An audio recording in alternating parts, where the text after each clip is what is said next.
Okay, it's the end of the session. This is Toots. Yes, and this is Coco. And this is Toots, really, Roadmap to Success. Coco is in our puppy classes. Look at what a cute dog she is. And I'm not going to give you any more of these chicken liver treats because your mom said you're farting a little bit.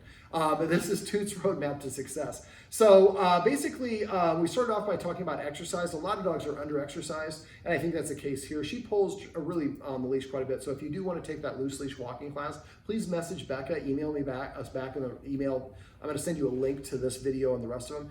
Just email back, just say, hey, can you add me in the loose leash walking class, and we'll add you to the waiting list. So basically, she doesn't get walked a lot because she's so bad on the leash.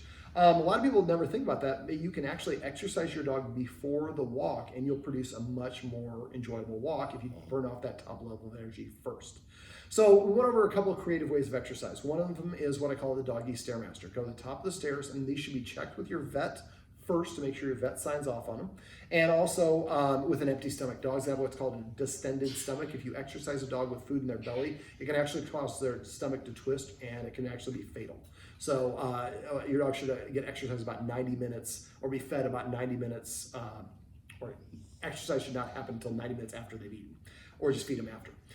So the first thing I do is I go to the top of the stairs, I show the dog that I have a treat, and I throw the treat to the bottom of the stairs. Now remember, anytime you give your dog a treat, the treat should go in the mouth first. They should hear the command word after, and only the command word. Not good sit, not dog's name, not oh what a good dog you are.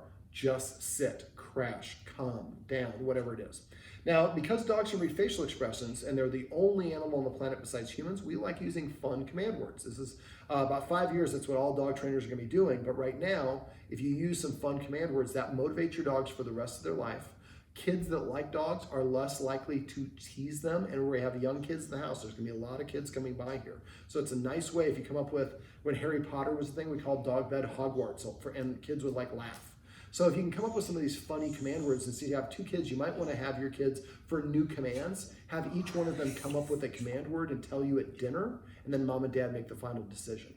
So the first thing I do is for the doggy stairmaster, I throw the treat to the bottom of the stairs. I come up with a fun word that means to go down south. I usually say like Jamaica, Mexico, something like that.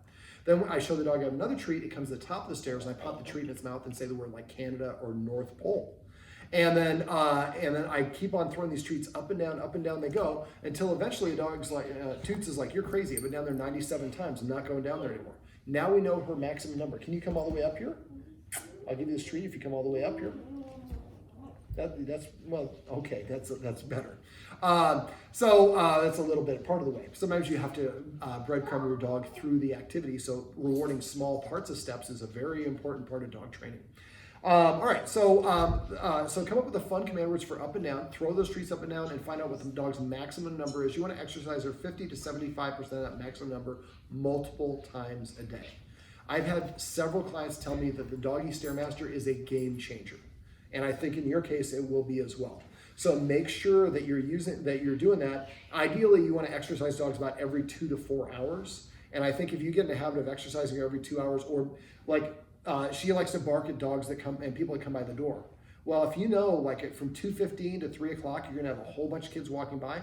Maybe at 2 o'clock, you give her 5 minutes on the stairs, then give her 10 minutes to recover.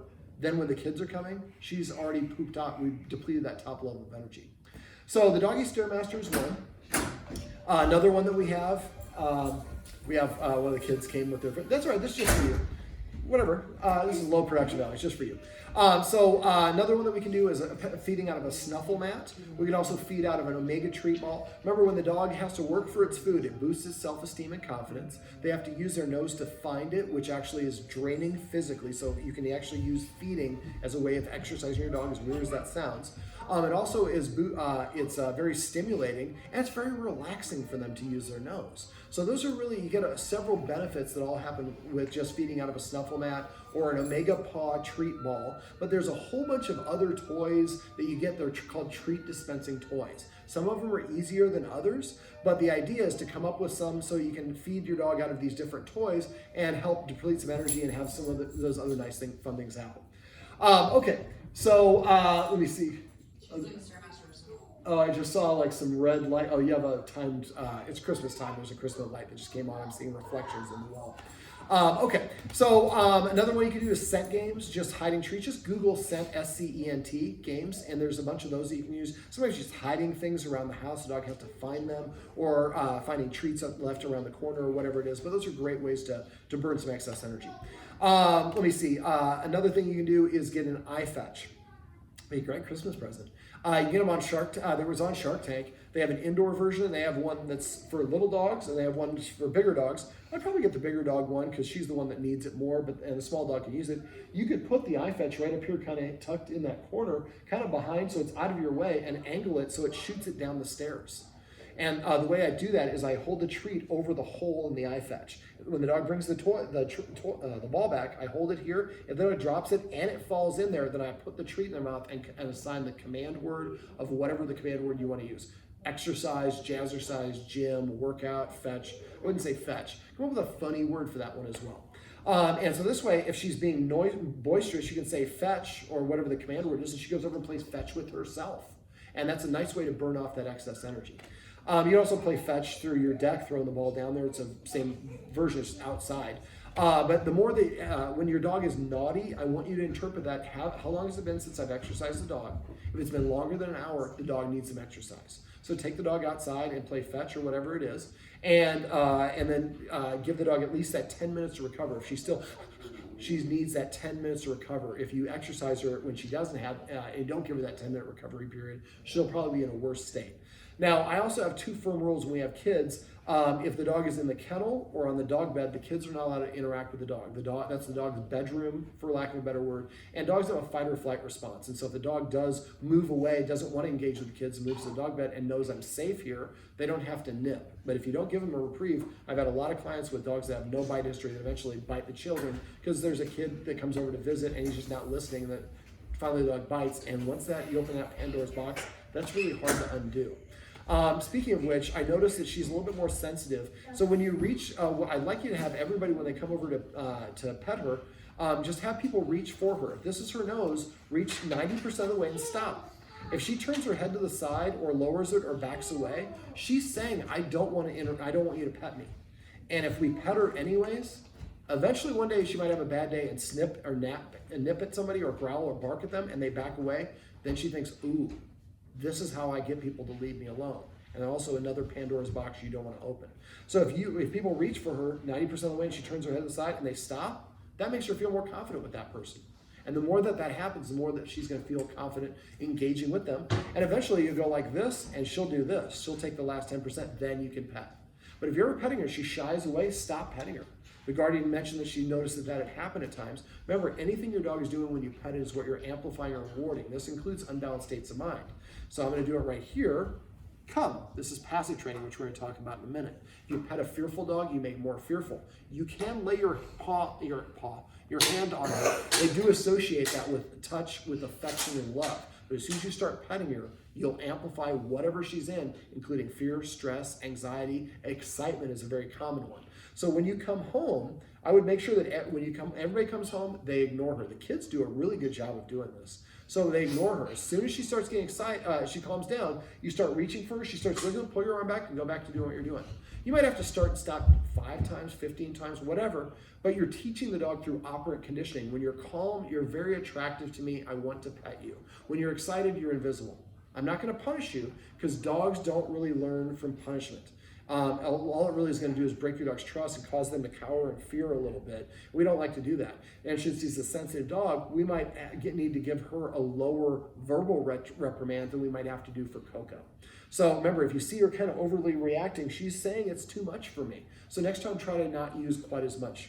And also remember, never ever correct a dog for growling or baring its teeth or any of those things. Those are the antithesis of aggression. That's the dog saying, I don't want to bite you, but you're making me feel uncomfortable. And if you continue this completely and corner me, I will end up biting you. We don't want to get to that point. So the more the dog says, I bare my teeth, and they stop, well, then I didn't have to take it to the next level. And that's really what it is. So please remember and make sure everybody in the house understands that those are not ways to, that's not aggression from the dog. That's just the dog communicating. And if I'm uncomfortable with something, it's okay for me to say I'm uncomfortable. If somebody tells me it's inappropriate for me to feel uncomfortable, I'm going to make me feel more uncomfortable.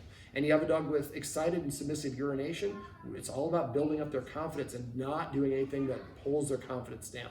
And because of how sensitive she is, I can see that being a contributing factor. Now, for the excited and submissive urination, make sure that before people come over, she has had a chance to go do her business. She doesn't have much volume; it's easier to control that. But also, when we come and go, we don't make a big deal out of it. Many people confuse excited for happy when it comes to dogs. Excited is an unbalanced state of mind, just like any other, and they're more likely to make mistakes when they're overexcited. The reason for this is when dogs are moving around, their mouths are open because they're trying to breathe heavier, and we interpret this as a smile. And it usually means they're stressed out or out of breath. And what do? We pet them when they're out of breath. And then we also talk to them, oh, he's looking for walkie, and we get the dog all worked up, and we wonder why they pull on a leash. Well, you just got your dog all crazy. You don't get your kids all excited before you put them to bed. You're going to have a long time before they go to sleep. Same exact principle for the dog. Okay, let me see. We also talked about incorporating rules, introducing rules, and enforcing them. And a lot of people struggle with this. They don't see the connection. But if your dog doesn't see you acting like a leader, then it doesn't have to listen to you. And leaders in the dog world are the one who enforce rules. Now remember, dogs learn through repetition, consistency, and good timing. So if I cross the threshold and you correct me after 10 seconds, I don't know why you're correcting me, because it's past the 3-second threshold. It's also important to remember anything your dog does in your presence that you don't specifically disagree with is getting your seal of approval. So essentially, not saying no is almost the same thing as saying yes. And so if you see that Toots is sticking your chin over Coco's back, you need to disagree. If Coco has a bully stick or something on the floor and Toots is kind of walking nearby or staring at her, you need to get up and make Toots walk away. I wouldn't hiss at that point because the puppy might think you're hissing at her. We don't want Coco to. So I just get up. If Coco's here chewing on something and Toots comes up and stands right here, that's too close. I would walk up with my back to Coco and walk towards Toots until Toots moved to whatever the distance is. Now, in puppy class, you're going to learn a leave it exercise, and that would be a wonderful opportunity to use that leave it. But again, you want to do it that 3rd second. So as soon as Toots walks up, you say, leave it, she turns and walks away. Then you go up and pet her if you can, or if you just establish a good command, she understands now what you want, and she's following what you want. Also, a quick side note, you're gonna get a ton of videos for puppy class. Watch them. I have a lot of people that are like, whatever. I went over it in class. There's a lot more detail in the videos than what you're gonna get in class because we just can't cover as much in class. And save those videos and practice the same exercise with Toots that you do with Coco. If they're all on the same page, that makes it a lot easier to say, leave it and both the dogs back away. That makes your life a lot easier.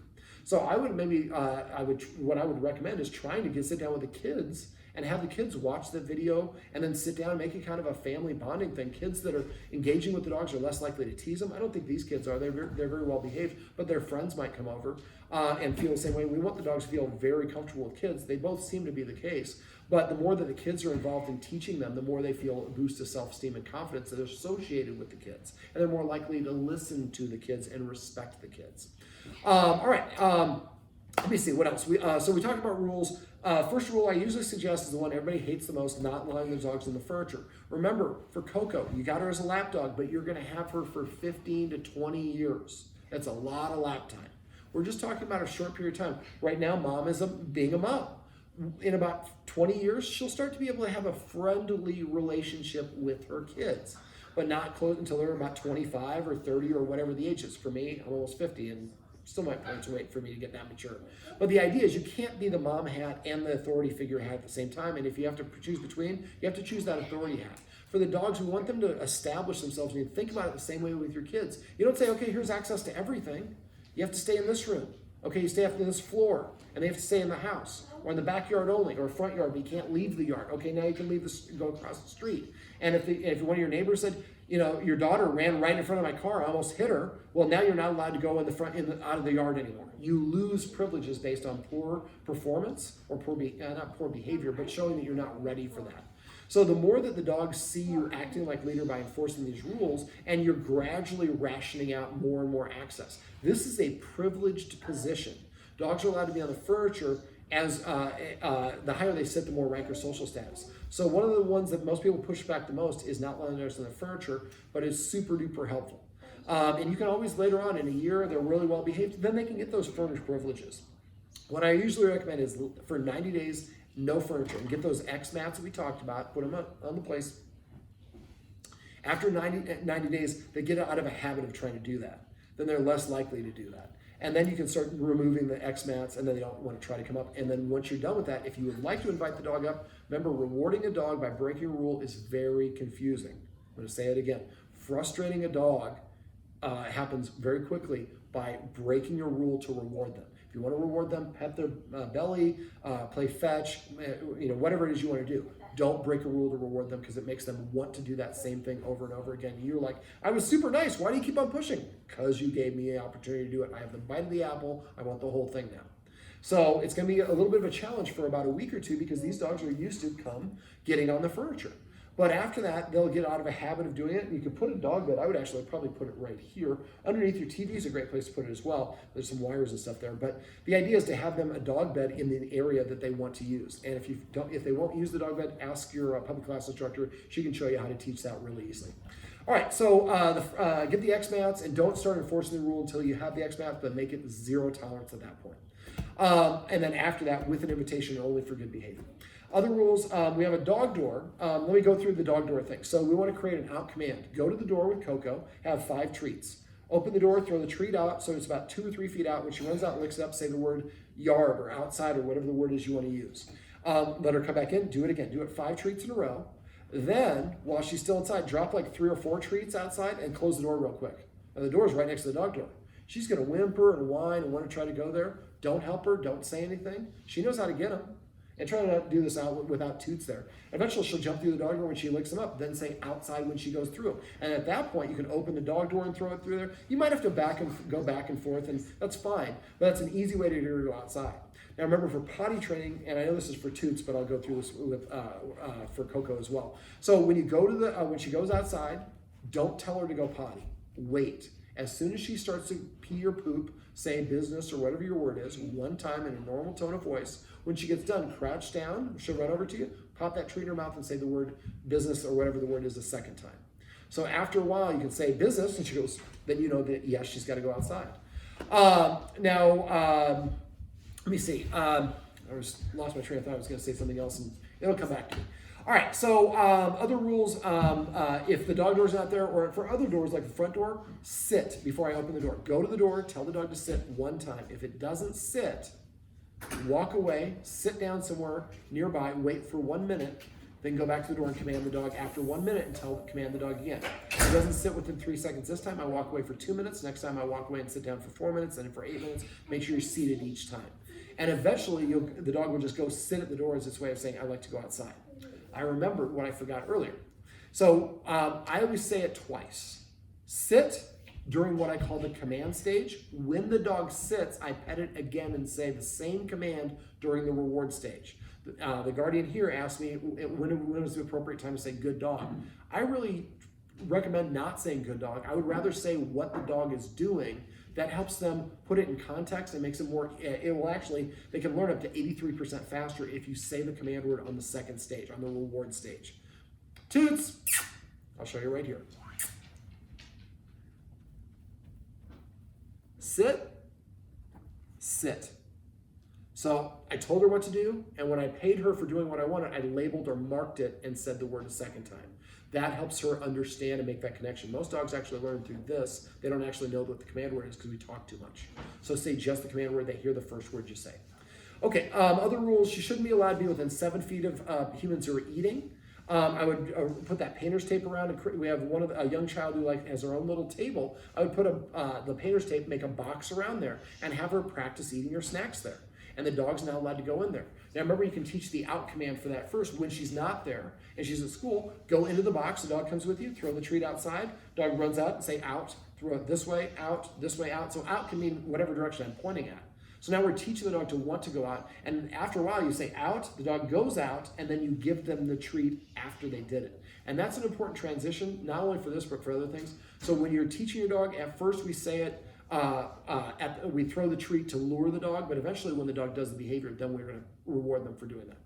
Okay, so also make sure you're eating something first. I would feed the dogs one at a time, and I would go through a structured feeding ritual. I would feed Toots first, because Toots is older. We might have a little barking here in a sec.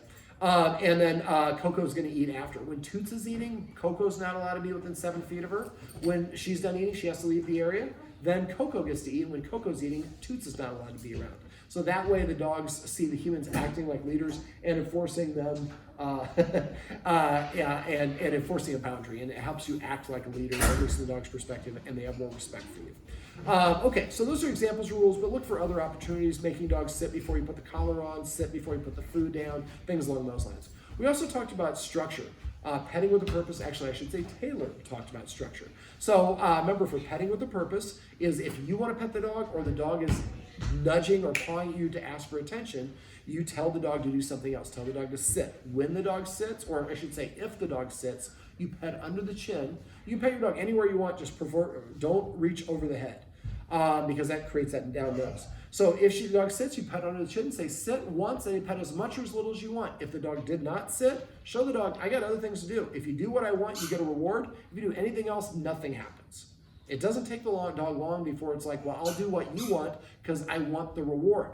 Right now, like almost every one of my clients, the dog gets paid whether it does the job or not. So ask yourself, if you have a job and your boss is going to pay you whether you do what they want or what you want, you're going to do what you want. That's kind of what the dogs are doing here. Once you start withholding that attention, I know it's going to be hard at first, but eventually the dog will long and it makes it more valuable. The dog will want it.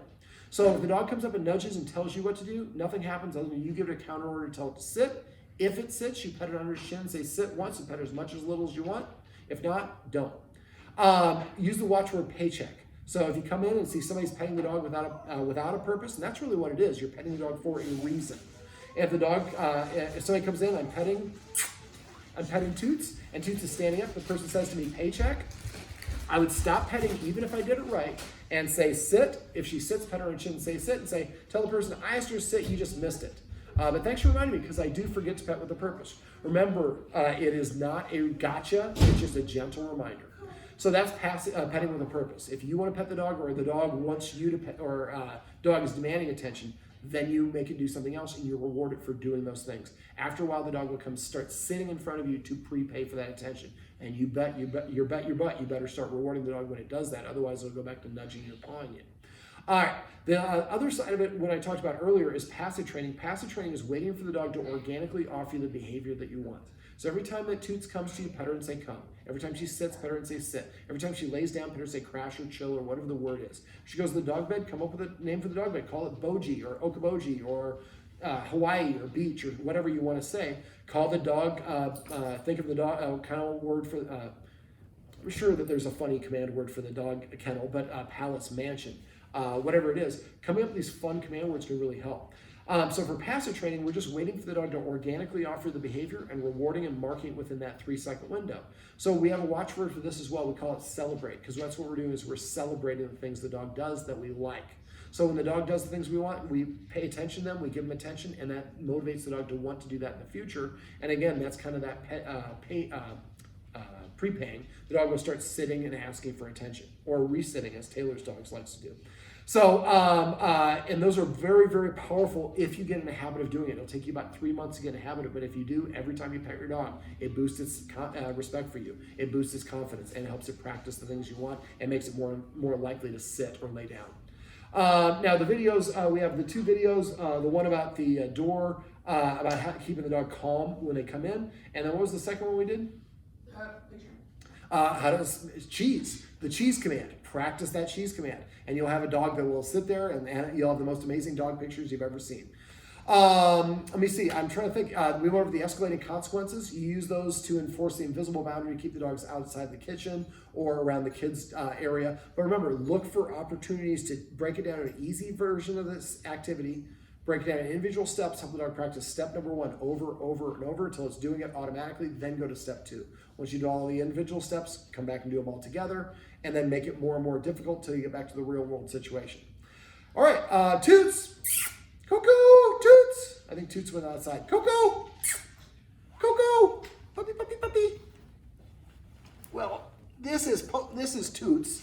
Oh, excuse me, this is Coco. Toots is outside doing her own thing. So remember to call or let me know if you have any questions or problems, or ask Taylor. We're here for you. Toots. There she toots. Toot toots. Come.